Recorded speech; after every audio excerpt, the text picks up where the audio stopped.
ಶ್ರೀಕೃಷ್ಣಂ ವಂದೇ ಜಗದ್ಗುರು. ತುಳುನಾಡಿನ ಈ ವಿಶಿಷ್ಟ ಹಬ್ಬಗಳ ಆಚರಣೆಯಲ್ಲಿ ಶ್ರೀಕೃಷ್ಣ ಜನ್ಮಾಷ್ಟಮಿಯು ಒಂದು ಮಹತ್ವದ ಸ್ಥಾನವನ್ನು ಪಡೆದಿದೆ. ಈ ಶ್ರೀಕೃಷ್ಣ ಜನ್ಮಾಷ್ಟಮಿಯ ಪ್ರಯುಕ್ತ ನಮ್ಮ ಸ್ಪಂದನ ವಾಹಿನಿಯಲ್ಲಿ ನಿರಂತರವಾಗಿ ನಡೆಯುವ ಸ್ವಾಗತಂ ಕೃಷ್ಣ ಕಾರ್ಯಕ್ರಮದ ಒಂದು ಭಾಗ ಬಣ್ಣ ಬಣ್ಣದ ವೇಷ. ಇಂದಿನ ಈ ನಮ್ಮ ಬಣ್ಣದ ವೇಷ ಕಾರ್ಯಕ್ರಮದಲ್ಲಿ ನಮ್ಮೊಂದಿಗೆ ಅತಿಥಿಗಳಾಗಿದ್ದಾರೆ ಶ್ರೀಯುತ ರವಿ ಕಟಪಾಡಿ ಇವರಿಗೆ ಕಾರ್ಯಕ್ರಮಕ್ಕೆ ಸ್ವಾಗತವನ್ನು ಕೊಡ್ತಾ ಇದ್ದೇವೆ. ಹಾಗೆಯೇ ಇವರೊಂದಿಗೆ ಇವರ ಸಹಾಯಕ ಹಾಗೆಯೇ ಇವರ ಹಿತೈಷಿಯಾದ ಸಂತೋಷ್ ಅವರು ಇವತ್ತು ನಮ್ಮ ಕಾರ್ಯಕ್ರಮದಲ್ಲಿ ಅತಿಥಿಗಳಾಗಿದ್ದಾರೆ. ಇವರಿಗೂ ಕೂಡ ನಾವು ಕಾರ್ಯಕ್ರಮಕ್ಕೆ ಸ್ವಾಗತವನ್ನು ಕೋರ್ತಾ ಇದ್ದೇವೆ. ಆತ್ಮೀಯ ವೀಕ್ಷಕರೇ, ರವಿ ಮತ್ತು ಸ್ನೇಹಿತರು ಎಂಬ ನಾಮಧೇಯದೊಂದಿಗೆ ಇವರ ಈ ಬಣ್ಣ ಬಣ್ಣದ ಬದುಕು ಪ್ರಾರಂಭವಾಯಿತು. ಮೊದಲಿಗೆ ಮನೋರಂಜನೆಗಾಗಿ ಮಾಡ್ತಾ ಇದ್ದಂತಹ ಈ ಬಣ್ಣ ಬಣ್ಣದ ಬದುಕು ಅಥವಾ ಬಣ್ಣದ ವೇಷದ ಬದುಕು ಕಾಲಕ್ರಮೇಣವಾಗಿ ಜೀವನದಲ್ಲಿ ನೊಂದ ಅಂಗವೈಕಲ್ಯದಿಂದ ಕೂಡಿರುವಂತಹ ಬಡ ಮಕ್ಕಳಿಗೆ ಸಹಾಯಾರ್ಥಕವಾಗಿ ಧನ ಸಂಗ್ರಹದತ್ತ ಒಲವನ್ನು ತೋರಿಸಲಿಕ್ಕೆ ಶ್ರೀಯುತ ರವಿ ಕಡಪಾಡಿಯವರು ತಮ್ಮ ಪ್ರೇರಣೆಯನ್ನು ಪಡೆದುಕೊಂಡರು.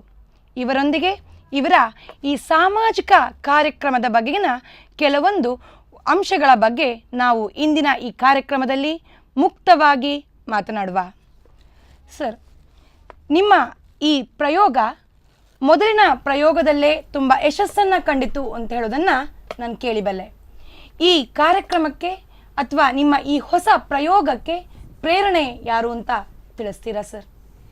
ಫಸ್ಟ್ ಟೈಮ್ ನಾನು ವೇಷ ಹಾಕೋದಕ್ಕಿಂತ ಮೊದಲು ಹಾಕ್ತಿದ್ದೆ.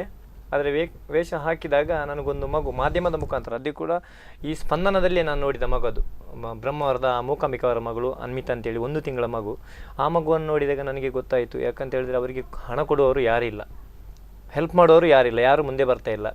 ಬೇಕಾದಷ್ಟು ಜನ ಇದ್ದಾರೆ, ಯಾರು ಬಂದಿಲ್ಲ. ನಾನು ನೋಡಿದಾಗ ಹೀಗೆ ಟಿ ವಿಯಲ್ಲಿ ನೋಡಿದಾಗ ನಮ್ಮ ಅಪ್ಪನ ಹತ್ರ ಹೇಳಿದೆ, ಇವರಿಗೊಂದು ಮಗುವಿಗೆ ಹೆಲ್ಪ್ ಮಾಡುವ ಅಂತ ಕೇಳಿದಾಗ, ಅಪ್ಪ ಮಾಡು, ಒಳ್ಳೆ ವಿಚಾರನೇ, ಇಷ್ಟರ ತನಕ ನೀನು ವೇಷ ಹಾಕ್ತಾ ಇದ್ದಿ, ಈ ಸಲ ವೇಷ ಹಾಕು, ಬಂದ ಹಣದಲ್ಲಿ ಹೆಲ್ಪ್ ಮಾಡಿ ಹೇಳಿದಾಗ ನಾನು ನನ್ನ ಗೆಳೆಯರೊಂದಿಗೆ ಹೇಳಿದಾಗ ಎಲ್ಲರೂ ನನ್ನ ಜೊತೆ ಬಂದಾಗ ನನಗೆ ಜನರಿಗೆಲ್ಲ ತಿಳಿಸಿದ್ದೇವೆ, ನಾವು ಈ ಥರ ಹೀಗೆ ಮಾಡ್ತಿದ್ದೇವೆ ಅಂತೇಳಿ. ಆವಾಗ ಜನರು ಒಳ್ಳೆ ರೀತಿಯಲ್ಲಿ ಸಹಕಾರ ಕೊಟ್ಟಿದ್ದಾರೆ.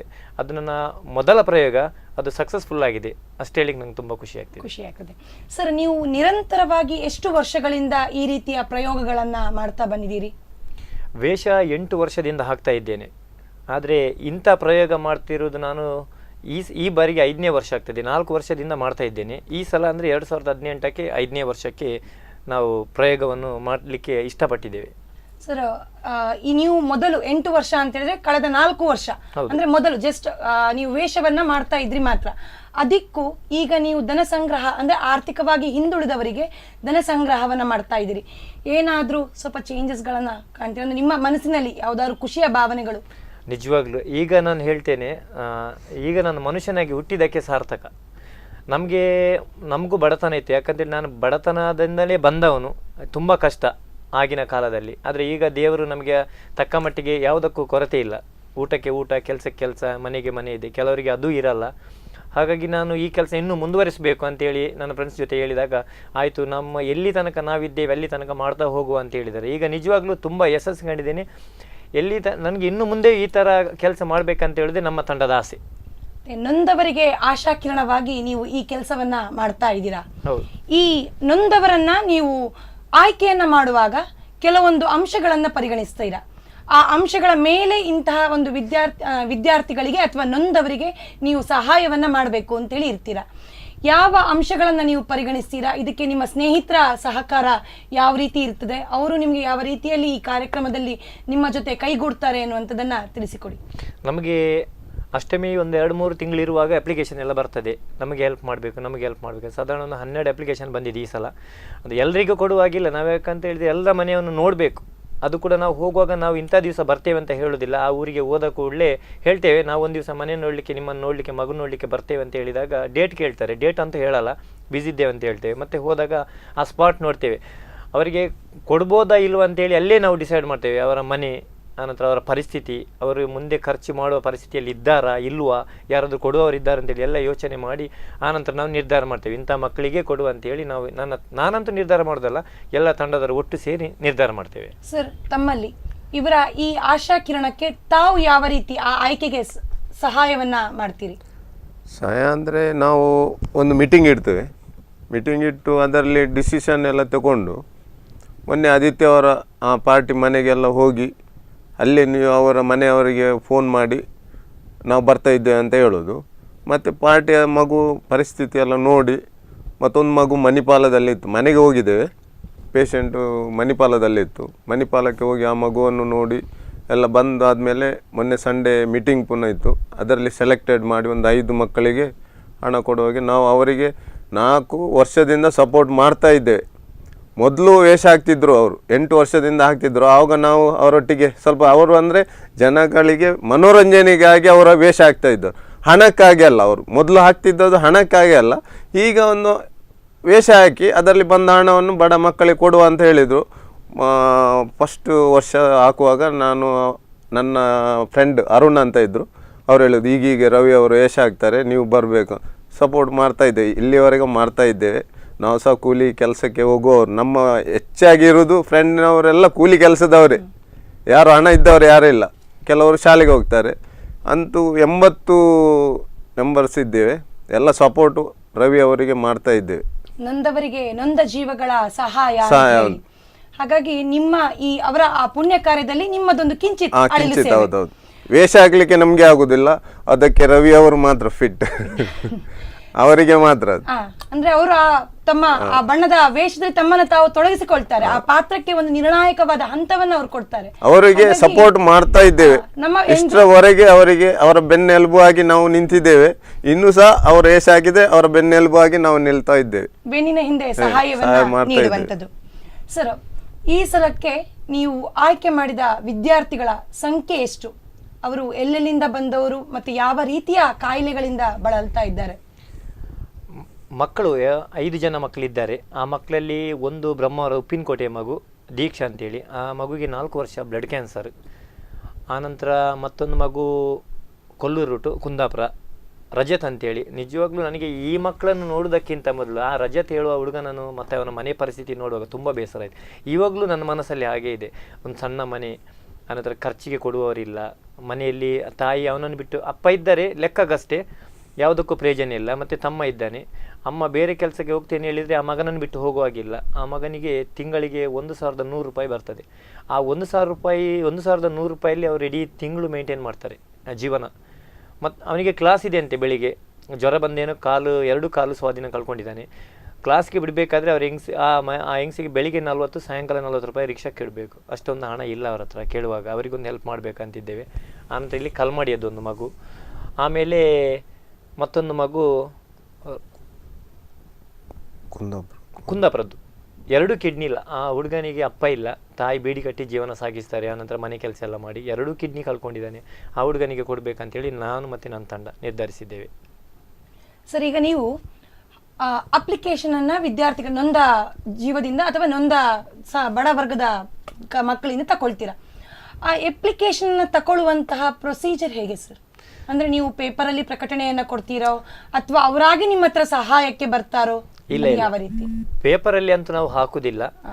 ಆನಂತರ ಅಷ್ಟಮಿ ಉಂಟಂತ ಹೇಳುವಾಗ ಅಪ್ಲಿಕೇಶನ್ ಎಲ್ಲ ಬರ್ತದೆ. ಕೆಲವರು ನಮ್ದು ಕಟ್ಪಾಡಿ ವಜ್ರ ಜಿಮ್ ಅಂತ, ಹೆಚ್ಚಾಗಿ ನಾವು ವಜ್ರ ಜಿಮ್ ಅಲ್ಲೇ ಮೀಟಿಂಗ್ ಎಲ್ಲ ಮಾಡೋದು. ಮತ್ತೆ ನಮಗೆ ಬೇರೆ ಜಾಗ ಇಲ್ಲ. ಬೇರೆ ಜಾಗ ಎಲ್ಲಾದ್ರೂ ಮೀಟಿಂಗ್ ಮಾಡಬೇಕಾದ್ರೆ ಆ ಮೀಟಿಂಗ್ ಒಂದಿಷ್ಟು ಹಣ ಕೊಡ್ಬೇಕಂತೇಳಿ ಎಲ್ಲ ಅವರದ್ದು ಪ್ರೊಸೀಜರ್ ಇರ್ತದೆ. ಹಾಗಾಗಿ ನಾವು ಹೋಗುದಿಲ್ಲ. ಕೆಲವರು ನನ್ನ ಮನೆಗೆ ಮುಂಚಿನ ಕಾಲದಲ್ಲಿ ಆದರೆ ನನಗೊಂದು ಗ್ರೀಟಿಂಗ್ಸ್ ಬರಬೇಕಾದ್ರೂ, ಒಂದು ಬ್ಯಾಂಕ್ ನೋಟಿಸ್ ಬರಬೇಕಾದ್ರೂ Ravi Katpadi JN Nagar 4th cross ಅಂತೇಳಿ ಇಡೀ ಅಡ್ರೆಸ್ ಹಾಕಿದ್ರು ಎಲ್ಲ ಸುತ್ತಾಡಿ ಕೊನೆಗೆ ನನ್ನ ಮನೆಗೆ ಬರೋದು. ಈಗ ಆಗಲ್ಲ, ರವಿ ಕಟ್ಪಾಡಿ ಅಂತೇಳಿ ಹಾಕಿದರೆ ಎಲ್ಲ ನನ್ನ ಮನೆಗೆ ಬರ್ತದೆ. ತಪ್ಪಿದರೆ ಕೆಲವರು ಹೇಳ್ತಾರೆ ಜಿಮ್ಮಲ್ಲಿ ಕೊಟ್ಟು ಹೋಗಿ ಹೇಳ್ತಾರೆ. ಮತ್ತು ನಾವು ಪೇಪರಲ್ಲಿ ಅಂತೂ ಹಾಕೋದಿಲ್ಲ.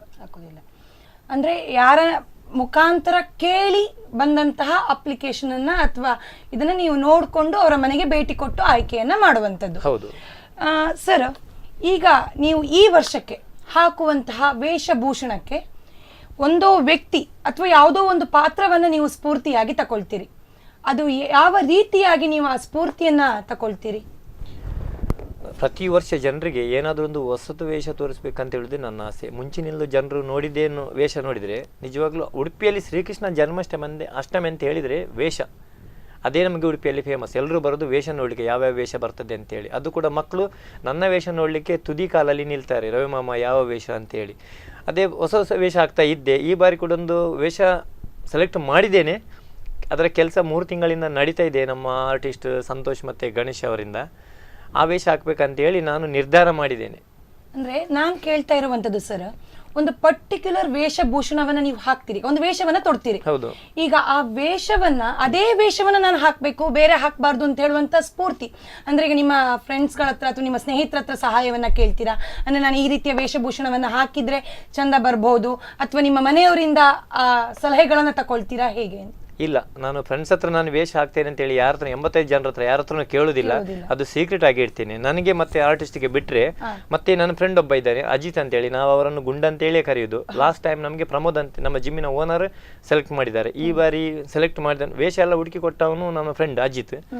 ಅವನ ಹತ್ರ ಕೇಳಿದಾಗ ಅವ್ನು ಕೆಲವು ಫೋಟೋ ತೋರಿಸಿದ. ನನಗೆ ಇದೇ ಇರಲಿ, ಇದೇ ಒಳ್ಳೇದಾಗ್ತದೆ, ಜನರಿಗೆ ನೋಡ್ಲಿಕ್ಕೆ ಇದು ಖುಷಿ ಆಗ್ತದೆ, ಎಷ್ಟೇ ಕಷ್ಟ ಆದರೂ ಪರವಾಗಿಲ್ಲ, ನನಗೆ ಇದೇ ವೇಷ ಬೇಕಂತೇಳಿ ನಾನು ಹಠ ಮಾಡಿ, ಆ ನಂತರ ಹಠ ಮಾಡಿದ ನಂತರ ನಮ್ಮ ಆರ್ಟಿಸ್ಟ್ಗೆ ಕೊಟ್ಟದ್ದು. ಮತ್ತೆ ನಾನು ಫ್ರೆಂಡ್ಸ್ ಹತ್ರ ಆಗಲಿ ಮನೆಯವ್ರ ಹತ್ರ ಆಗಲಿ ಯಾರ ಹತ್ರ ಕೇಳುವುದಿಲ್ಲ. ಅಂದ್ರೆ ಕೇಳಿದ್ರೆ ಅವ್ರು ಹೇಳ್ತಾರೆ, ನೋಡ ವೇಷ ತೋರಿಸ್ ಅಂತ ಹೇಳ್ತಾರೆ. ಅವಾಗ ನಮ್ಮ ಸೀಕ್ರೆಟ್ ಹೋಯ್ತು. ಅಂದ್ರೆ ನಿಮ್ಮ ಮನಸ್ಸಿಗೆ ಸಂತೋಷವನ್ನ, ನಿಮ್ಮ ಮನಸ್ಸಿಗೆ ಮುದವನ್ನ ನೀಡುವಂತದ್ದು, ಸಮಾಜಕ್ಕೂ ಅದು ಮುದ ನೀಡ್ತದೆ ಅನ್ನುವಂತ ಒಂದು ನಿಟ್ಟಿನಲ್ಲಿ ನೀವು ಒಂದು ವೇಷವನ್ನ ಸೆಲೆಕ್ಟ್ ಮಾಡ್ತೀರಿ. ಈಗ ಆ ವೇಷಭೂಷಣಕ್ಕೆ ಸರ್ ಸುಮಾರು ಲಕ್ಷಾಂತರ ರೂಪಾಯಿಗಳ ಖರ್ಚು ವೆಚ್ಚಗಳಿರ್ತದೆ. ಆ ಖರ್ಚು ವೆಚ್ಚವನ್ನ ಯಾವ ರೀತಿಯಲ್ಲಿ ಭರಿಸ್ತೀರಿ ಸರ್ ನೀವು? ಅದರ ಖರ್ಚು ವೆಚ್ಚ ಲಾಸ್ಟ್ ಟೈಮ್ 40,000 ಆಗಿದೆ ನಮಗೆ. ಅದು ನಂದು ಸ್ವಂತ ಹಣ, ನಾನು ದುಡ್ಡ ಹಣ. ಯಾಕಂತ ಹೇಳಿದರೆ ಈ ಬಾರಿ ನನಗೆ ಅಷ್ಟು ಹಣ ಹಾಕಲಿಕ್ಕೆ ನನ್ನ ಹತ್ರ ಇಲ್ಲ, ಎಲ್ಲ ಕೆಲಸ ನಿಂತಿದೆ. ಹಾಗಾಗಿ ನಾನು ಮನೆಯಲ್ಲೇ ಇದ್ದೇನೆ. ನನ್ನ ಫ್ರೆಂಡ್ಸ್ ಹತ್ರ ಹೇಳಿದೆ, ಈ ಸಲ ತುಂಬ ಖರ್ಚು ಉಂಟು ವೇಷಕ್ಕೆ, ನೀವೆಲ್ಲ ಸಹಕರಿಸಬೇಕಂತ ಹೇಳಿದಾಗ ಎಲ್ಲರೂ ಒಮ್ಮತದಿಂದ ಹೇಳಿದ್ದಾರೆ, ಎಷ್ಟು ಖರ್ಚಾದರೂ ಪರವಾಗಿಲ್ಲ, ನಾವು ಕೊಡ್ತೇವೆ, ನಾವು ಹಣ ಹಾಕ್ತೇವೆ, ಒಟ್ಟಿಗೆ ಇದನ್ನು ನಿಲ್ಲಿಸೋದು ಬೇಡ, ನಾವು ಹಾಕುವ, ನಿಮಗೆ ಯಾವುದು ಇಷ್ಟ ಉಂಟು ಹೇಳಿ, ನಾವು ಅದಕ್ಕೆಲ್ಲ ಸಪೋರ್ಟ್ ಮಾಡ್ತೇವೆ ಅಂತ ಹೇಳಿದ್ದಾರೆ. ಹಾಗಾಗಿ ಈ ಸಲದ ಖರ್ಚು ವೆಚ್ಚ ಎಲ್ಲ ನನ್ನ ಫ್ರೆಂಡ್ಸ್ಗಳು ಮತ್ತು ನಾನು ಸ್ವಲ್ಪ, ಮತ್ತು ನಮ್ಮ ಮನೆಯವರು, ನಮ್ಮ ಅಣ್ಣ ಕೂಡ ಹೇಳಿದ್ದಾರೆ, ಖರ್ಚಾದರೆ ಪರವಾಗಿಲ್ಲ ನಾನು ಕೊಡ್ತೇನೆ ಅಂತ ಹೇಳಿ ಎಲ್ಲರೂ ಸಪೋರ್ಟ್ ಮಾಡಿದ್ದಾರೆ. ಎಲ್ಲರೂ ಸಪೋರ್ಟ್. ಸರ್, ನೀವು ಯಾವ ರೀತಿಯಲ್ಲಿ ರವಿ ಅವರಿಗೆ ಸಹಾಯವನ್ನ ಮಾಡಬೇಕು ಅಂತ ಹೇಳುವಂತ ನಿರೀಕ್ಷೆಯಲ್ಲಿದ್ದೀರಿ? ನಾವಂದ್ರೆ ಈ ವೇಷದಲ್ಲಿ ಒಟ್ಟಾದ ಹಣವನ್ನು ತೆಗಿಬಾರ್ದು ಅಂತ ನಾವು ಡಿಸೈಡ್ ಮಾಡಿದ್ದೇವೆ. ಅಂದ್ರೆ ಆ ವೇಷದಲ್ಲಿ ಆದ ಧನ ಸಂಗ್ರಹ ಅದನ್ನು ನಾವು ಖರ್ಚಿಗೆ, ಮಕ್ಕಳಿಗೆ ಮಾತ್ರ ಅದು, ಅದರದ್ದು ವೇಷದ್ದು ಎಷ್ಟೇ ಖರ್ಚಾದ್ರು ಅದು ಫ್ರೆಂಡ್ ನಾವೆಲ್ಲ ಹಾಕಿ ಉಳಿದ ಸ್ವಲ್ಪ ಅವನು ಹಾಕ್ತಾನೆ, ಸ್ವಲ್ಪ ಜಾಸ್ತಿ ಅವನೇ ಹಾಕೋದು. ಅವನಿಗೆ ಸಹ ಈಗ ಕೆಲಸ ಸ್ವಲ್ಪ ಕಮ್ಮಿ ಉಂಟು, ಸೆಂಟ್ರಿಂಗ್ ಕೆಲಸಕ್ಕೆ ಹೋಗೋದು ವೈಗಿ ಇಲ್ಲ, ಹಾಗಾಗಿ ಸೆಂಟ್ರಿಂಗ್ ನಿಂತಿದೆ. ಹಾಗಾಗಿ ಸ್ವಲ್ಪ ಎಲ್ಲ ಹಣ ಒಟ್ಟು ಮಾಡಿ ನಾವು ಸ್ವಲ್ಪ ಕೊಡ್ತೇವೆ ಅಂತ. ಈ ಸರದ್ದು ವೇಷದ್ದು ಒಂದು ಅವನು ಹೇಳಿದಾಗೆ 80 ಮೇಲೆ ಹೋಗ್ಬೋದು. ಖರ್ಚು ವರ್ಷದಿಂದ ವರ್ಷಕ್ಕೆ ಬೆಳೀತಾ ಹೋಗ್ತದೆ. ಅಂದ್ರೆ ಅವನಿಗೆ ಇಷ್ಟ ಆದದ್ದು ವೇಷ ಅವನು ಹಾಕುದು, ನಮ್ಮೊಟ್ಟಿಗೆ ಯಾರ ಹತ್ರ ಹೇಳುದಿಲ್ಲ, ಅವನಿಗೆ ಡಿಸೈಡ್ ಮಾಡಿ ಅವನೇ ಇದು ಮಾಡೋದು. ಈಗ ಎಲ್ಲ ಮೆಟೀರಿಯಲ್ ತಂದಿದ್ದಾನೆ, ಅದು ಈ ವರ್ಷದ್ದು ವೇಷದ್ದು ಮೆಟೀರಿಯಲ್ ಇಲ್ಲಿ ಸಿಗುದಿಲ್ಲ ಅಂತೆ ಹೇಳ್ತಾ ಇದ್ದ, ನಮ್ಗೆ ಹೇಳಲಿಲ್ಲ, ಇಷ್ಟರವರೆಗೆ ಹೇಳಲಿಲ್ಲ. ಸರ್, ಆ ವೇಷಭೂಷಣಕ್ಕೆ ಬೇಕಾದಂತಹ ಮೆಟೀರಿಯಲ್ಸ್ ಇರ್ಬೋದು, ಅಥವಾ ಅದಕ್ಕೆ ಬೇಕಾದಂತಹ ಹಿನ್ನೆಲೆಗೆ ಬೇಕಾದಂತಹ ನಾವೇನು ಬ್ಯಾಕ್ ಗ್ರೌಂಡ್ ಅಂತ ಹೇಳ್ತೀವೋ ಅದಕ್ಕೆ ಬೇಕಾದಂತಹ ಮೆಟೀರಿಯಲ್ಸ್ಗಳಿರ್ಬೋದು, ಅದನ್ನ ಯಾವ ರೀತಿ ನೀವು ತರ್ತೀರಿ? ಅದಕ್ಕೂ ನಿಮ್ಮ ಸ್ನೇಹಿತರ ಸಹಾಯವನ್ನ ತಕೊಳ್ತೀರಾ ಅಥವಾ ನೀವು ಒಬ್ಬರೇ ಹೋಗಿ ತರುವಂತ? ಇಲ್ಲ, ಅದಕ್ಕೆಲ್ಲ ನಾನು ಹೆಚ್ಚು ಕಲ್ತವನಲ್ಲ, ನಂಗೆ ಅದರ ಹೆಚ್ಚಿನ ಮಾಹಿತಿ ನನಗಿಲ್ಲ. ಹಾಗಾಗಿ ನಾನು ಅವ್ರ ಹತ್ರ ಕೇಳ್ತೇನೆ. ಅದು ಎಲ್ಲರ ಹತ್ರ ಕೇಳುದಿಲ್ಲ, ಯಾವ್ದು ಇಲ್ಲಿ ಸಿಗ್ತದೆ ಅಂತ ಕೇಳುದಿಲ್ಲ, ಸೆಲೆಕ್ಟೆಡ್ ಮಾಡ್ತೇನೆ 2-3 ಜನರ ಹತ್ರ. ಅದು ನಮ್ದು ಚರಣ ಆಗ್ಬೋದು, ಆಮೇಲೆ ಸಂತೋಷ್ ಪಿತ್ರೋಳಿ ಆಗ್ಬೋದು, ಆನಂತರ ಅಜಿತ್ ಆಗ್ಬೋದು, ಮತ್ತೆ ನಮ್ದು ಮಹೇಶ್ ಅಣ್ಣ ಸರ್ ಇದ್ದಾರೆ ಅವರು. ಈ ಸಲದ್ದು ಮೆಟೀರಿಯಲ್ ಎಲ್ಲ ಲಾಸ್ಟ್ ಟೈಮ್ ಎಲ್ಲ ಊರಿಂದೇ ತರಿಸಿದ್ದು, ನಮ್ದು ಇಂಡಿಯಾದಲ್ಲಿ ಇದ್ದದ್ದು ಉಡುಪಿಯಲ್ಲಿ. ಈ ಬಾರಿ ಮೆಟೀರಿಯಲ್ ಎಲ್ಲ ನಮಗೆ ಸಿಗುದು ಹಾಂಗ್ಕಾಂಗಿಂದ ತರಿಸಿದ್ದೇವೆ. ಅದು ಹಾಂಗ್ಕಾಂಗ್ಗೆ ಒಂದು ಹಣ ಹಾಕಬೇಕಾದ್ರೂ ನಾವು ತುಂಬ ಕಷ್ಟಪಟ್ಟಿದ್ದೇವೆ. ನಾನು, ಅಜಿತ್ ಮತ್ತು ಉಡುಪಿಯ ಪ್ಲೇ ಝೋನ್ ಅವರು ರಾಜೇಶ್ ಅಂತ ಹೇಳಿದ್ದಾರೆ, ಮೊಬೈಲ್ ಅಂಗಡಿಯವರು, ಅವರೆಲ್ಲ ತುಂಬ ಹೆಲ್ಪ್ ಮಾಡಿದ್ದಾರೆ. ಮತ್ತೊಂದು ಗಮ್ ಬೇಕಿತ್ತು ನನಗೆ, ಅದು USA ಇಂದ ಬರಬೇಕು, ಇನ್ನೂ ಬಂದಿಲ್ಲ, ಅದಕ್ಕೋಸ್ಕರ ನಾವು ಕಾಯ್ತಾ ಇದ್ದೇವೆ. ಸರ್, ಈ ಸಲದ ನಿಮ್ಮ ಈ ವೇಷಭೂಷಣವನ್ನ ತೊಡ್ತೀರಿ, ಕಳೆದ 4 ವರ್ಷಗಳಿಂದ ನಿರಂತರವಾಗಿ 1 ವರ್ಷ ಮಾಡಿದ್ದನ್ನ ಇನ್ನೊಂದು ವರ್ಷ ನೀವು ಮಾಡ್ತಾ ಇಲ್ಲ. ಪ್ರತಿಯೊಂದನ್ನ ಬಗೆಯಾಗಿ ಒಂದು ವೇಷಭೂಷಣವನ್ನ ತೊಡ್ಕೊಂಡು ಸಮಾಜಕ್ಕೆ ಒಂದು ಒಳ್ಳೆಯ ಸಂದೇಶವನ್ನ ನೀಡ್ತಾ ಇದ್ದೀರಿ. ಈ ವೇಷಭೂಷಣ ಅಂತ ಹೇಳಿದ ಕೂಡಲೇ ಮೈಗೆ ಪೇಂಟಿಂಗ್ ಹಾಕ್ತಿರಿ, ಈಗ ನೀವೇ ಹೇಳಿದ ಹಾಗೆ ಕೆಲವೊಂದು ಪೇಂಟ್ ಅನ್ನ ಅಥವಾ ಕೆಲವೊಂದು ಗಮ್ಮನ್ನ ಹೊರದೇಶಗಳಿಂದ ತರಿಸಿ ಅಥವಾ ನಮ್ಮ ದೇಶದಲ್ಲಿ ಸಿಗುವಂಥದ್ದನ್ನ ನೀವು ಹಾಕ್ತೀರಿ. ಇದರಿಂದ ನಿಮ್ಮ ದೇಹಕ್ಕೆ, ನಿಮ್ಮ ದೈಹಿಕ ಆರೋಗ್ಯಕ್ಕೆ ಯಾವುದೇ ರೀತಿಯಾದ ಇಫೆಕ್ಟ್ಗಳು ಅಥವಾ ಪರಿಣಾಮಗಳು ಅದನ್ನ ಬೀರ್ತಾ ಇಲ್ವಾ ಸರ್? ಅದು ಬೀರ್ತಿದೆ. 2016ರಲ್ಲಿ ನಾನು ಮಮ್ಮಿ ಹಾಕಿದ್ದೇನೆ, ಮಮ್ಮಿ ವೇಷ. ಆ ಮಮ್ಮಿ ವೇಷ ಹಾಕಿದಾಗ ನನಗೆ ಹಾಕಿದ ಗಮ್ಮು ತೆಗೆಯುವಾಗ ನನ್ನ ಮೈ ಸ್ಕಿನ್ ಎಲ್ಲ ಹೋಗಿದೆ. ಆ 1 ವರ್ಷ ನಾನು ಟ್ರೀಟ್ಮೆಂಟ್ ಮಾಡಿದ್ದೇನೆ. ಅದು ಲೋಕೇಶ್ ರಾವ್, ನಮ್ಮ ಉಡುಪಿಯ ಕ್ಲಿನಿಕಲ್ಲಿ ಲೋಕೇಶ್ ರಾವ್ ಅಂತ ಇದ್ದಾರೆ, ಸ್ಕಿನ್ ಡಾಕ್ಟರ್. ಅವರು 1 ವರ್ಷ ಟ್ರೀಟ್ ಮಾಡಿದ್ದಾರೆ. ಅವ್ರು ಹೇಳಿದ್ದಾರೆ ಇಂಥದ್ದೆಲ್ಲ ಇನ್ನು ಹಾಕಬಾರ್ದು ನೀವು ಅಂತೇಳಿ. ಆದರೆ ಅದರ ಖರ್ಚು ಕೂಡ ನಾವು ತೆಗೆದಿಲ್ಲ, ನಮ್ಮ ದುಡಿಮೆಯಲ್ಲೇ ತೆಗೆಯುವುದು ನಾನು. ಹಾಗಾಗಿ ಬರ್ತದೆ, ಎಫೆಕ್ಟ್ ಆಗ್ತದೆ. ಏನಾದರೂ ಒಂದು ಮಾಡಬೇಕಾದ್ರೆ ಒಂದು ಸ್ವಲ್ಪ ನೋವು ಅನುಭವಿಸಲೇಬೇಕು ನಾವು. ಎಲ್ಲ ರೀತಿಯಲ್ಲಿ ನಮಗೆ ಸುಖ ಸಿಗಬೇಕಂತ ಯೋಚನೆ ಮಾಡೋದು ನಿಜವಾದಾಗಿ ಮೂರ್ಖತನ. ಅದು ನಮ್ಮ ಸಂತಸದೊಂದಿಗೆ ಅಥವಾ ನಮ್ಮ ಸಂತೋಷದೊಂದಿಗೆ ನಮಗೂ ನೋವಾದ್ರೂ ಪರವಾಗಿಲ್ಲ, 4 ಜನರಿಗೆ ಒಳ್ಳೆದಾಗ್ಲಿ ಅಂತ ಹೇಳುವಂತ ಮನೋಭಾವ. ನಮಗೆ ನೋವಾದ್ರೂ ಪರವಾಗಿಲ್ಲ, ನಾವು ಪ್ರಪಂಚ ನೋಡಿ ಎಲ್ಲ ನಮ್ಮದು ಜಾಲಿ ಎಲ್ಲ ಆಗಿದೆ, ನಾವು ಎಲ್ಲ ಜಾಲಿ ಮಾಡಿದ್ದೇವೆ. ಆದರೆ ಆ ಮಕ್ಕಳು ಪ್ರಪಂಚನೇ ನೋಡುವುದಿಲ್ಲ. ಇಷ್ಟು ಸಣ್ಣ ಮಕ್ಕಳು ಅದು ನೋಡುವಾಗ ನಿಜವಾಗ್ಲೂ ಹೇಳ್ತೇನೆ, ದೇವರು ಕೊಟ್ಟರು ಆ ಥರದ ಮಕ್ಕಳನ್ನೆಲ್ಲ ಕೊಡಬಾರ್ದು, ತುಂಬ ನೋವಾಗ್ತದೆ. ಹಾಗಾಗಿ ಅವರಿಗೋಸ್ಕರ ನಮಗೊಂದು 3 ವರ್ಷದಲ್ಲಿ 365 ದಿವಸದಲ್ಲಿ ನಾನು ಒಂದು 3 ದಿವಸ ಕಷ್ಟಪಟ್ಟರೆ ನನಗೇನು ಆಗೋದಿಲ್ಲ. ಆ ಮಕ್ಕಳು ಸರಿಯಾಗುವುದಾದ್ರೆ 3 ದಿವಸ ಕಷ್ಟಪಟ್ಟಲ್ಲಿ ತಪ್ಪೇನಿದೆ ಮೇಡಮ್? ಅದು ಹೌದು ಸರ್. ಈಗ ನೀವು ಈ ನಾಡ್ದು ಬರುವಂತಹ ಅಷ್ಟಮಿಗೆ ಯಾವುದೋ ಒಂದು ವೇಷಭೂಷಣವನ್ನ ತೊಡಬೇಕು ಅಂತೇಳಿ ಇದ್ದೀರಾ. ಆ ವೇಷಭೂಷಣಕ್ಕೆ ಯಾವ ರೀತಿಯ ತಯಾರಿಯನ್ನ ಮಾಡ್ತಾ ಇದ್ದೀರಾ? ಆ ವೇಷಭೂಷಣವನ್ನ ನೀವು ತೊಡಬೇಕಾದ್ರೆ ಎಷ್ಟು ದಿನದಿಂದ ಮುಂಚೆ ನೀವು ಅದನ್ನ ಮಾಡಬೇಕು? ಅದರ ಬಗ್ಗೆ ಅದರ ತಯಾರಿ ಎಲ್ಲ ನಮ್ದು ಆರ್ಟಿಸ್ಟ್ ಸಂತೋಷ್ ಪಿತ್ರೋಡಿ ಅವರು ಮಾಡ್ತಿದ್ದಾರೆ. ಅವರು ಮತ್ತೆ ಅವರ ಗಣೇಶ್ ಫ್ರೆಂಡ್ ಅಂತೇಳಿ ಅವರು ಮಾಡ್ತಿದ್ದಾರೆ. 3 ತಿಂಗಳಿಂದ ಮಾಡ್ತಿದ್ದಾರೆ. ನಾನೊಂದು 2 ಸಲ ಹೋಗಿ ನಾನು ಒಬ್ಬನೇ ನೋಡಿ ಬಂದಿದ್ದೇನೆ, ಯಾರನ್ನು ಕರ್ಕೊಂಡು ಹೋಗಲಿಲ್ಲ. ಆನಂತರ ಆ ವೇಷ ಹಾಕಬೇಕಾದ್ರೆ ನನಗೆ 24 ಗಂಟೆ ಬೇಕು. ಈಗ 2 ತಾರೀಕು 3 ತಾರೀಕು 2-3 ಕಷ್ಟಮೇ ಆದರೆ ನಾನು 1ನೇ ತಾರೀಕು ಬೆಳಿಗ್ಗೆ 9 ಗಂಟೆಗೆ ಕೂತ್ಕೊಳ್ಬೇಕು ಬಣ್ಣ ಹಚ್ಚಲಿಕ್ಕೆ. ಅದು ಬೆಳಿಗ್ಗೆ 7-8 ಗಂಟೆ ತನಕ ಆಗ್ತದೆ.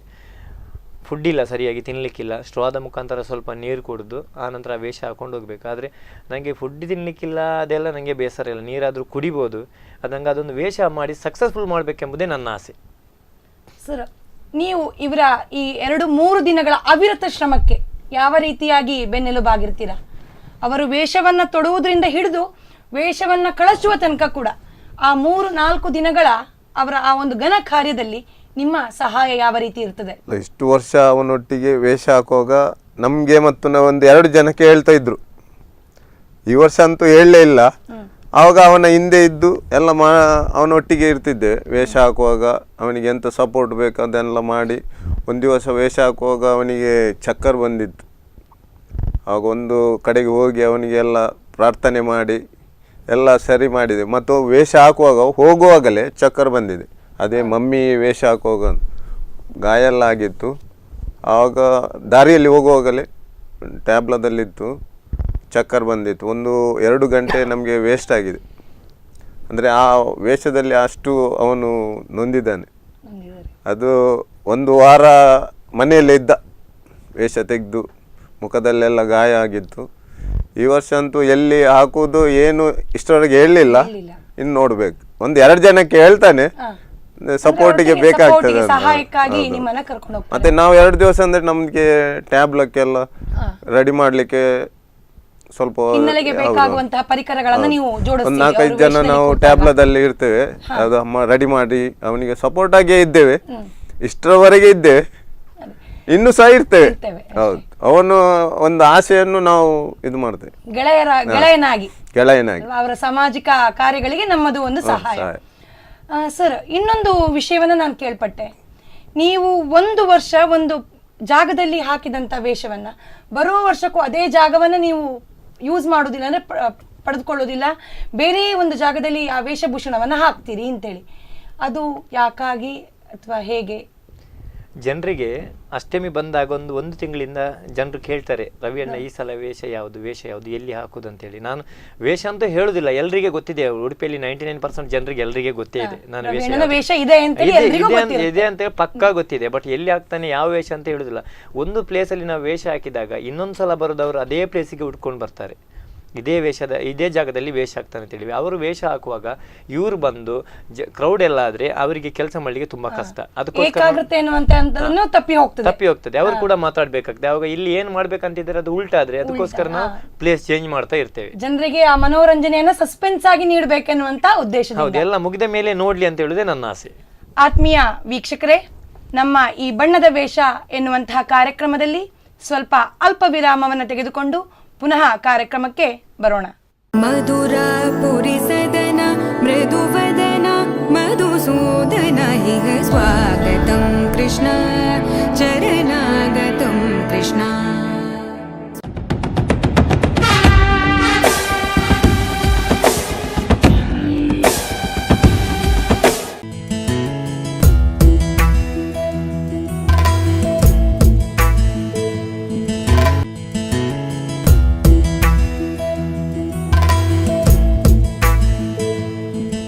मधुरापुरिसदन मृदुवदन मधुसूदन इह स्वागतं कृष्ण चरणागतं कृष्ण.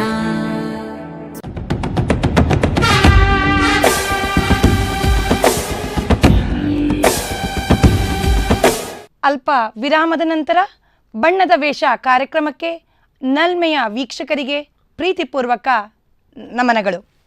ನಮ್ಮ ಈ ಕಾರ್ಯಕ್ರಮದಲ್ಲಿ ನಮ್ಮೊಂದಿಗೆ ಇವತ್ತು ಶ್ರೀಯುತ ರವಿ ಕಟಪಾಡಿ, ಪ್ರೀತಿಯ ರವಿಯಣ್ಣ ನಮ್ಮ ಜೊತೆ ಇದ್ದಾರೆ. ಅವರೊಂದಿಗೆ ಇಂದಿನ ಈ ಮಾತುಕತೆಯನ್ನು ನಾವು ಮುಂದುವರಿಸೋಣ. ನೀವು ತುಂಬ ಬಡತನದಲ್ಲಿರುವವರು, ಅದರೊಂದಿಗೆ ಸೆಂಟ್ರಿಂಗ್ ಕೆಲಸಕ್ಕೆ ಹೋಗುವಂಥವರು.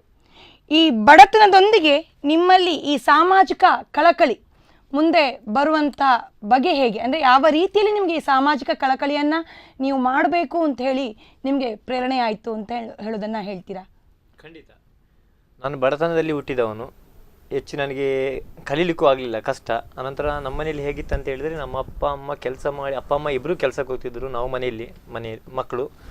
ಅವರು ಕೆಲಸ ಮಾಡಿ ಅಕ್ಕಿ ತಂದು ನಂತರ ಬೇಯಿಸಿದ ನಂತರ ನಮಗೆ ಊಟ.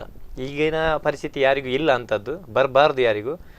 ಹಾಗಾಗಿ ಕಷ್ಟ ಏನಂತ, ನನಗೂ ಒಂದು ಸಲ ಹುಷಾರಿಲ್ಲದಾಗ ನಮ್ಮ ಅಪ್ಪನಿಗೆ ಕೆಲಸ ಇರಲಿಲ್ಲ, ಜೋರು ಮಳೆ. ಅವರು ಕೂಡ ನನಗೊಂದು ಮದ್ದಿಗೋಸ್ಕರ ಹಣಕ್ಕೆ ಯಾರ್ಯಾರ ಹತ್ರ ಕೇಳಿದ್ದಾರೆ. ಆ ಕಷ್ಟ ನನಗೆ ಇವತ್ತಿಗೂ ನನ್ನ ನೆನಪಿದೆ. ಹಾಗಾಗಿ ಹೇಳೋದು, ಹಣ ಇದ್ದವರು ಇಲ್ಲದವರಿಗೆ ಹೆಲ್ಪ್ ಮಾಡಿ, ಅದರಲ್ಲಿ ತುಂಬ ಖುಷಿ ಇರ್ತದೆ. ನಮ್ಮ ಅಪ್ಪ ಹೇಳ್ತಾ ಇದ್ರು ಒಂದು ಮಾತು, ನೀನು ತಿನ್ನೋದ್ರಲ್ಲಿ ಮತ್ತೊಬ್ಬರಿಗೆ ಹಂಚಿ ತಿನ್ನು, ಅದರ ಖುಷಿ ನೀನು ಒಳಗಿರ್ತದೆ ಅಂತ. ನಿಜವಾಗ್ಲೂ ಆ ಖುಷಿ ನನ್ನ ಹತ್ರ ಇದೆ. ಇನ್ನು ಮುಂದೆಯೂ ನಾನು ಎಷ್ಟೋ ಮಕ್ಕಳಿಗೆ ನಾವು 100ರಲ್ಲಿ ಮಾಡಿದ 5% ಮಾತ್ರ ಕೆಲಸ, ಇನ್ನೂ ನಮಗೆ 95% ಕೆಲಸ ಮಾಡಲಿಕ್ಕಿದೆ. ಜನರು ಅವಕಾಶ ಮಾಡಿ ಕೊಟ್ಟರೆ ಖಂಡಿತ ನಾವು ಇದನ್ನು ಮುಂದುವರಿಸ್ತೇವೆ.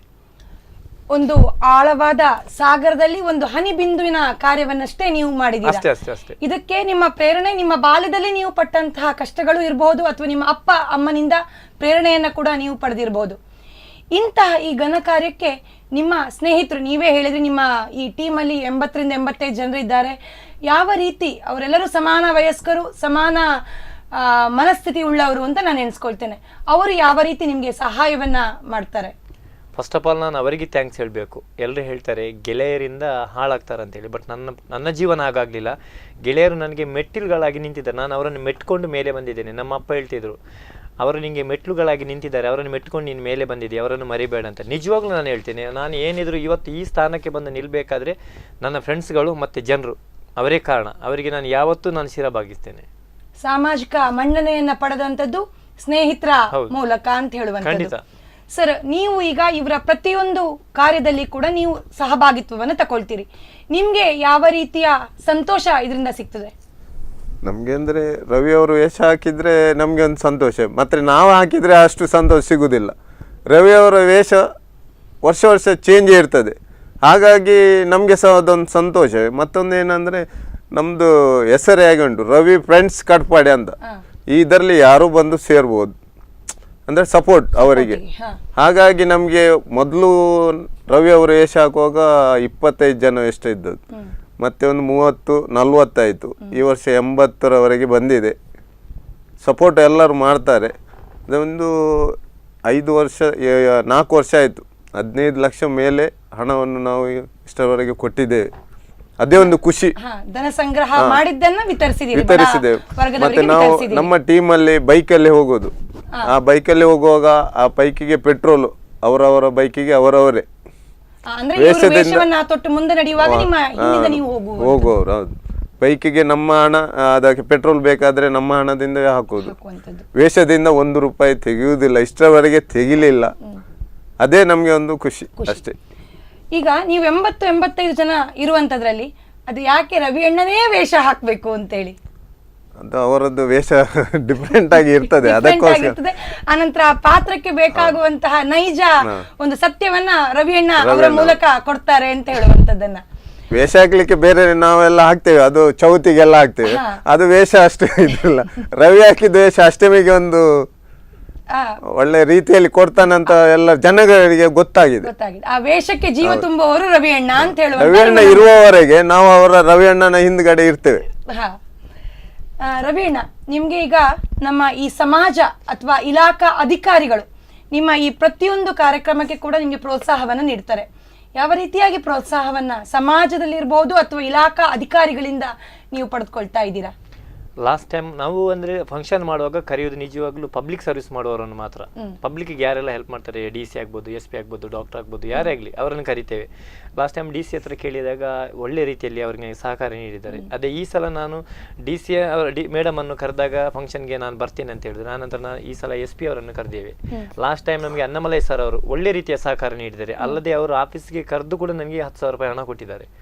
ಈ ಬಾರಿ SP ಅವರನ್ನು ಕರೆದಿದ್ದೇವೆ. ಕರೆದಾಗ ಅವರು ಅಲ್ಲಿ ಹೋದಾಗ ಮಾತಾಡಿದಾಗ ಅವರು ಹೇಳಿದರು, ನಿಮಗೆ ಯಾವ ರೀತಿ ಸಹಕಾರ ಬೇಕು ನಾನು ಕೊಡ್ತೇನೆ. ಒಳ್ಳೆ ರೀತಿಯಲ್ಲಿ ಮಾತಾಡೋದು. ನಿಜವಾಗ್ಲೂ ನಾನೊಂದು ಆಫೀಸರ್ ಹತ್ರ ಆ ರೀತಿ ಆಫೀಸರ್ ನಮ್ಮ ಹತ್ರ ಆ ರೀತಿ ಮಾತಾಡೋದು ನನ್ನ ಲೈಫಲ್ಲಿ ನಾನು ಫಸ್ಟ್ ನೋಡಿದ್ದೆ.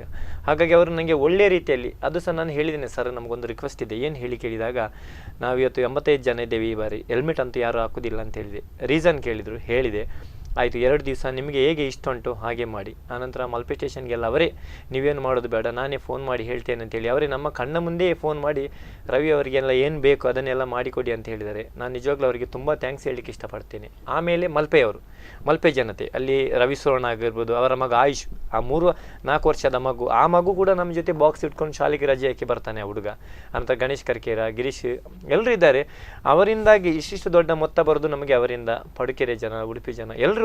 ಲಾಸ್ಟ್ ಟೈಮ್ ನಾನು ಹೋದಾಗ ಹೆಚ್ಚಿನ ಕಡೆ ನನಗೆ ಹೋಗ್ಲಿಕ್ಕೆ ಆಗಲಿಲ್ಲ, ಫೋನ್ ಮಾಡಿ ಕರೀತಾರೆ, ಅಲ್ಲಿ ಬನ್ನಿ ಇಲ್ಲಿ ಬನ್ನಿ. ಹಾಗಾಗಿ ನನಗೆ ಹೋಗ್ಲಿಕ್ಕೆ ಆಗಲಿಲ್ಲ. ಎಲ್ಲರ ಹತ್ರ ನಾನು ಕ್ಷಮೆ ಕೇಳ್ತಾ ಇದ್ದೇನೆ. ಆದರೆ ಈ ಬಾರಿ ನಾನು ಕೇಳ್ತೇನೆ, ಎಲ್ಲರೂ ಒಳ್ಳೆ ರೀತಿಯಲ್ಲಿ ನನಗೆ ಸಹಕಾರ ಕೊಡಬೇಕಂತೇಳಿ ನಾನು ನಿಮ್ಮ ಹತ್ರ ಕೇಳ್ತಾ ಇದ್ದೇನೆ. ಸರ್, ಈಗ ನೀವು ಈ ವೇಷಭೂಷಣವನ್ನು ತೊಟ್ಟು ಉಡುಪಿಯ ಸುತ್ತಮುತ್ತಲಿನ ಎಲ್ಲ ಪರಿಸರವನ್ನ ತಿರುಗ್ತೀರಿ.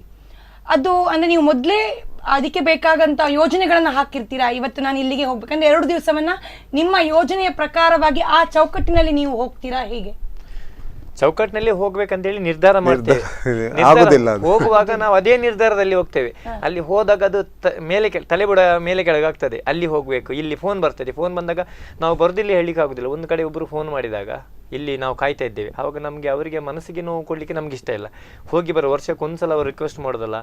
ಫೋನ್ ಬರ್ತದೆ, ಎಲ್ಲಿ ಮ್ಯಾಂಗ್ಳೂರಿಗೆ ಬನ್ನಿ, ಬೆಳ್ತಂಗಡಿಗೆ ಬನ್ನಿ, ದೂರ ಕರೀತಾರೆ. ಆದರೆ ಈ 2 ದಿವಸದಲ್ಲಿ ನಾನು ಎಲ್ಲಿ ಹೋಗುದಂತೇಳಿ, ನಮ್ಮ ಉಡುಪಿಯಲ್ಲೇ ನಾನು ಸರಿಯಾಗಿ ಸುತ್ತುವುದಿಲ್ಲ. ಹಾಗಾಗಿ ನಿರ್ಧಾರ ಮಾಡ್ತೀವಿ, ಆದರೆ ಏನು ಮಾಡೋದು, ಅದೆಲ್ಲ ಆ ಕಡೆ ಈ ಕಡೆ ಆಗ್ತದೆ.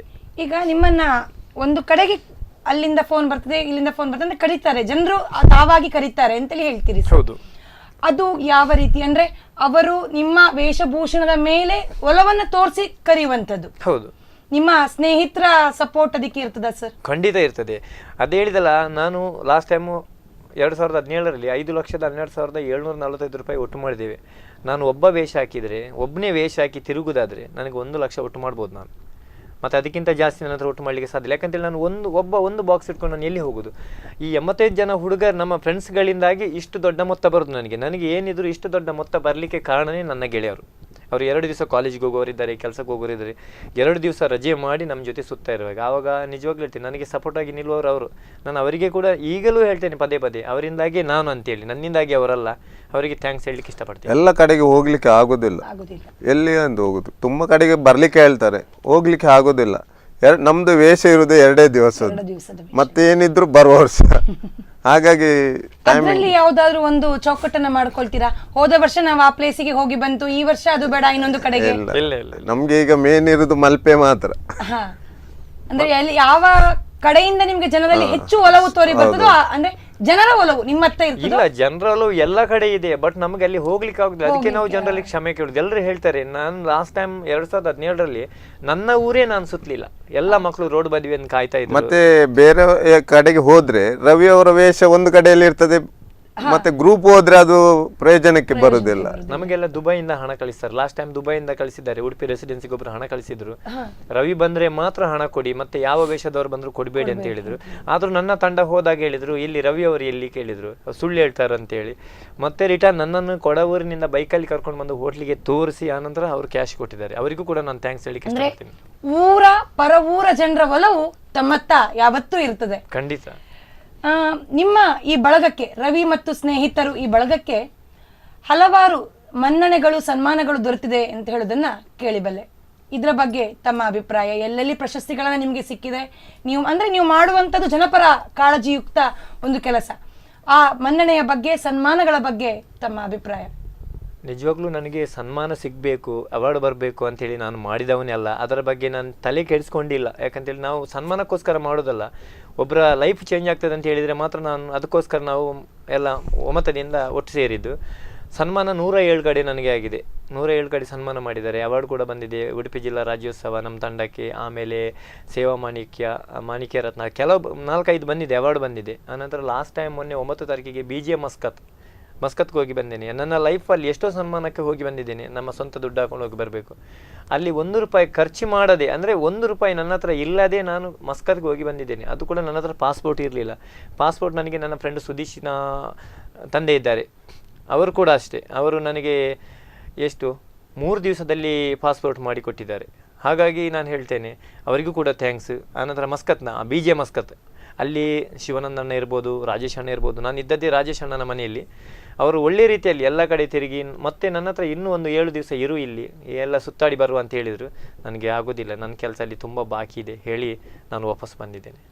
ಪ್ರೀತಿಯ ವೀಕ್ಷಕರೇ, ಕಾರ್ಯಕ್ರಮದಲ್ಲಿ ಸಣ್ಣದೊಂದು ವಿರಾಮದ ನಂತರ ನಮ್ಮ ಈ ಮಾತುಕತೆಯನ್ನ ಮುಂದುವರಿಸೋಣ. ಮಧುರ ಪುರಿ ಸದನ ಮೃದುವದನ ಮಧುಸೂದನ ಇಹ ಸ್ವಾಗತಂ ಕೃಷ್ಣ ಚರಣಾಗತಂ ಕೃಷ್ಣ.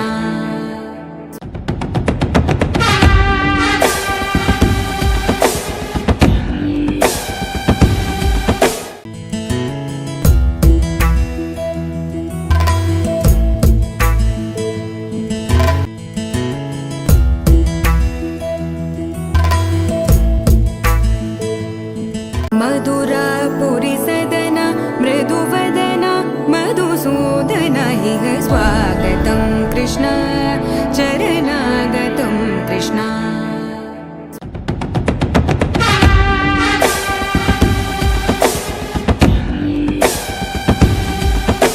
ಬಣ್ಣದ ವೇಷ ಕಾರ್ಯಕ್ರಮಕ್ಕೆ ಆತ್ಮೀಯ ವೀಕ್ಷಕರಿಗೆ ಸ್ವಾಗತವನ್ನ ಕೋರ್ತಾ ಇದ್ದೇವೆ.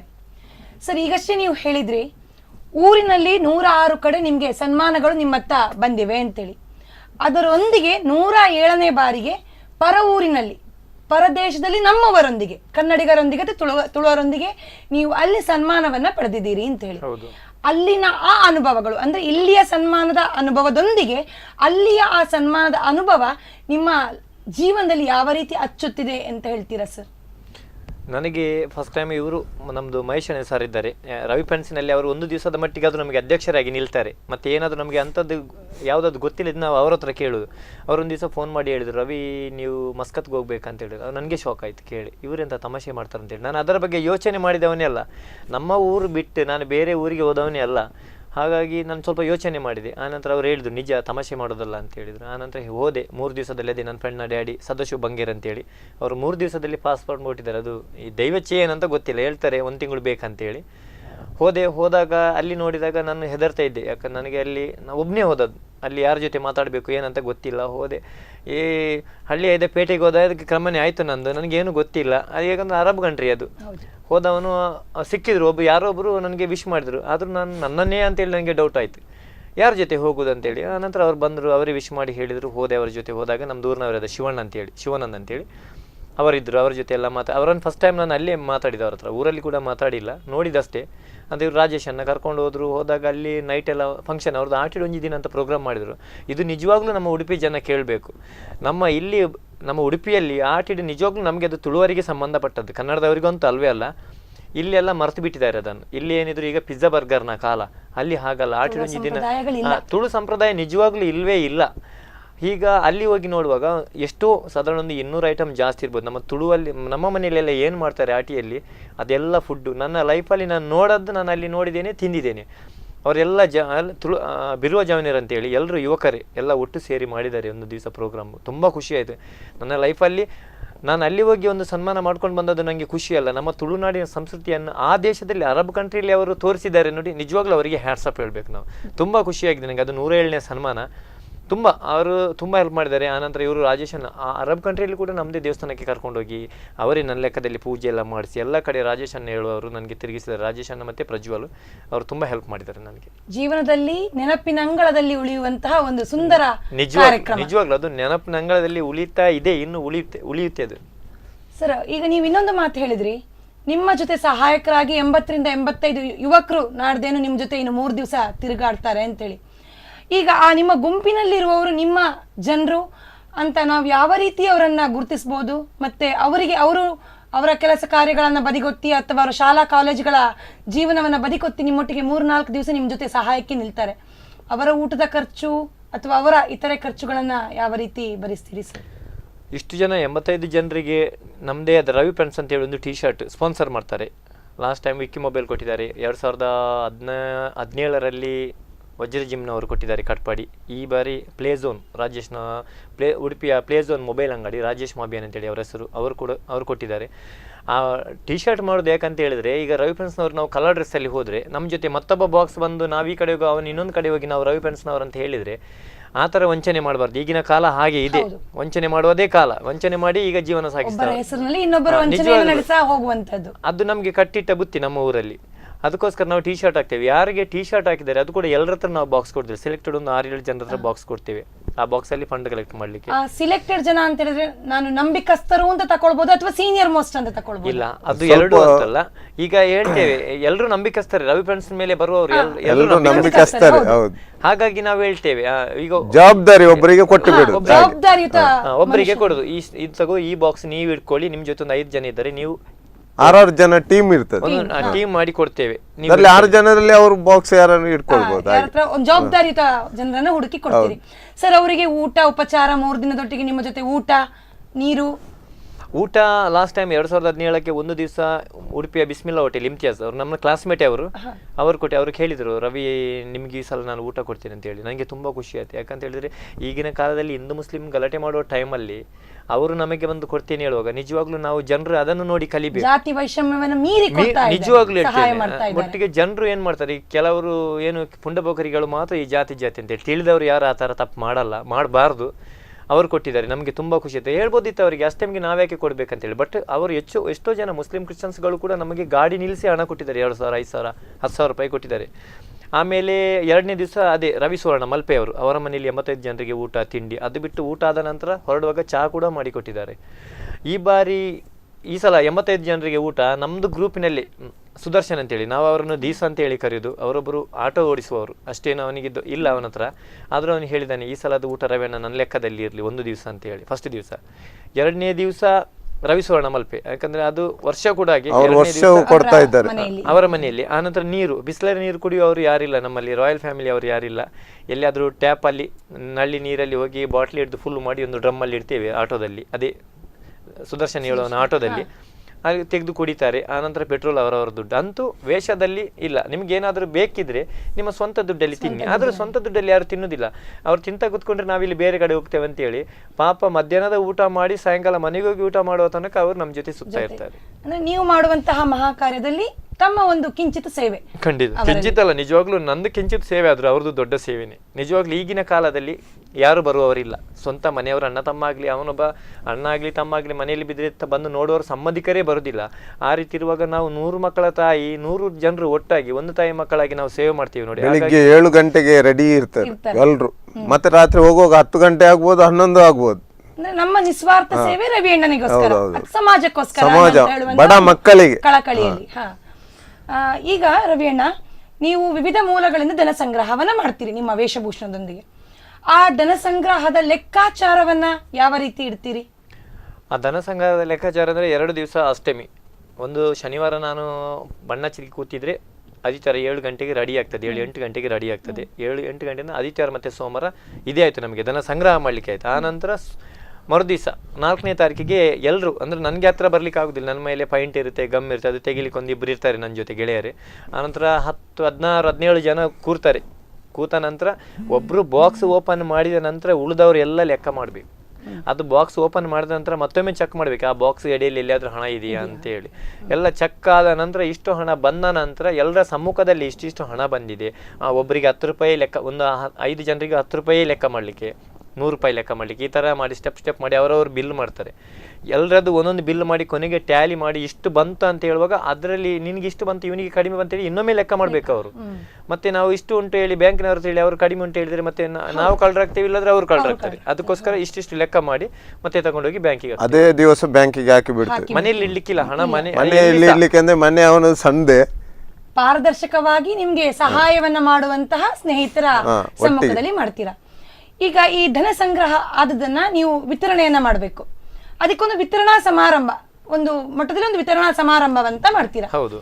ಯಾವ ರೀತಿ ಮಾಡ್ತೀರಾ ಸರ್? ಅದಕ್ಕೆ ಯಾರ್ಯಾರನ್ನ ಅಂದ್ರೆ ಅಭ್ಯಾಗತರಾಗಿ ಯಾರ್ಯಾರನ್ನ ಕರಿತೀರಾ? ಈ ಸಲ ನಾವು ಮಲ್ಪೆಯಲ್ಲಿ ಇಟ್ಟಿದ್ದೇವೆ. ಮಲ್ಪೆಯಲ್ಲಿ ಇಡ್ಲಿಕ್ಕೆ ಕಾರಣ ಎಲ್ಲ ಜನರಿಗೆ ಬರ್ಬೋದು, ಇವನು ಏನು ಸಲ ವರ್ಷ ಕೂಡ ಇವನ ಊರಲ್ಲಿ ಇಟ್ಟಿದ್ದ ಕಟ್ಪಾಡಿಯಲ್ಲಿ.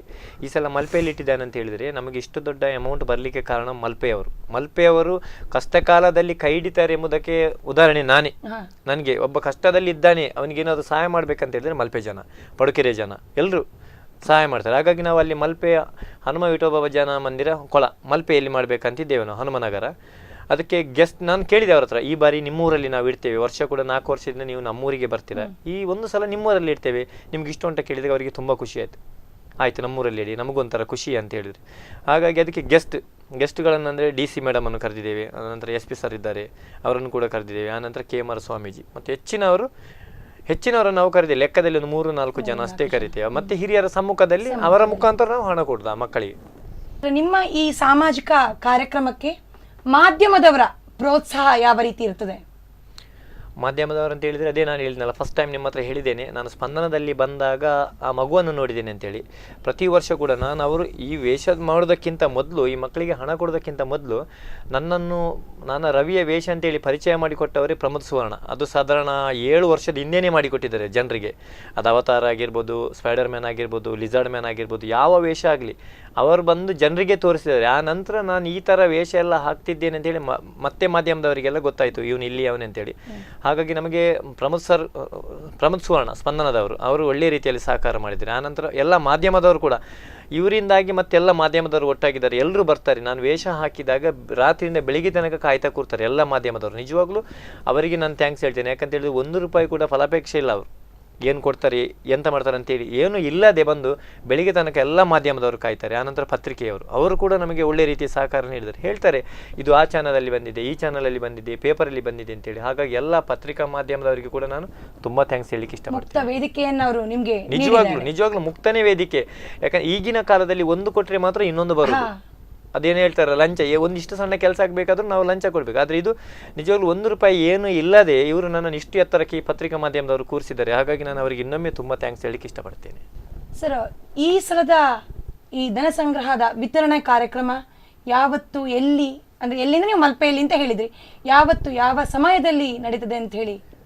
9ನೇ ತಾರೀಕು, ಒಂದು 3 ತಾರೀಕು 2-3 ಅಷ್ಟೇ ಆದಿತ್ಯವಾರ, ಆದರೆ ಮತ್ತೊಂದು ಆದಿತ್ಯವಾರ ನಾವು ಮಲ್ಪೆಯಲ್ಲಿ ಇಡ್ತೇವೆ. ಆದಿತ್ಯವಾರ ಇರಲಿಕ್ಕೆ ಕಾರಣ ಗುರುವಾರ ಇಲ್ಲದ್ರೆ ಶುಕ್ರವಾರ ಪ್ರೋಗ್ರಾಮ್ ಮಾಡ್ಬೇಕಂತಿದ್ವಿ, ಆದರೆ ಎಲ್ಲರೂ ರಜೆ ಮಾಡಿ ಬರಬೇಕು, ಇದಕ್ಕೆ ರಜೆ ಇರ್ತದೆ, ಆ ಕೆಲಸಕ್ಕೂ ರಜೆ ಮಾಡಿ ಒಂದು ಪ್ರೋಗ್ರಾಮ್ಗೋಸ್ಕರ ಅವರು ರಜೆ ಮಾಡಿ ಬಯಸ್ಕೊಳ್ಳೋದಕ್ಕಿಂತ ಸಂಡೇ ಇಡುವ ಅಂತೇಳಿ ನಾವು ನಿರ್ಧಾರ ಮಾಡಿದ್ದೇವೆ. ಎಲ್ಲರೂ ಆಯಿತು ಸಂಡೇ ಮಾಡುವ, ಎಲ್ಲರೂ ಫ್ರೀ ಇರ್ತಾರೆ, ಕೆಲಸ ಮಾಡುವವರು ಇರ್ತಾರೆ, ಶಾಲೆಗೆ ಹೋಗೋರು ಇರ್ತಾರೆ, ಎಲ್ಲ ಕೆಲಸದವರು ಫ್ರೀ ಇರುವಾಗ ಸಂಡೇ ಇಡುವ. 4 ಗಂಟೆಗೆ ಪ್ರೋಗ್ರಾಮ್ ಇಟ್ಟರೆ ಎಲ್ಲರಿಗೂ ಖುಷಿ ಇರುತ್ತಲ್ಲ. ಅವರು ಕೊಟ್ಟ ಹಣದ ಲೆಕ್ಕಾಚಾರ ನೋಡುವಷ್ಟು ಅವರಿಗಿದೆ, ನೋಡುವ ಹಕ್ಕು ಇದೆ ಅವರಿಗೆ. ಹಾಗಾಗಿ ನಾವು ಸಂಡೇ ಇಟ್ಟದ್ದು.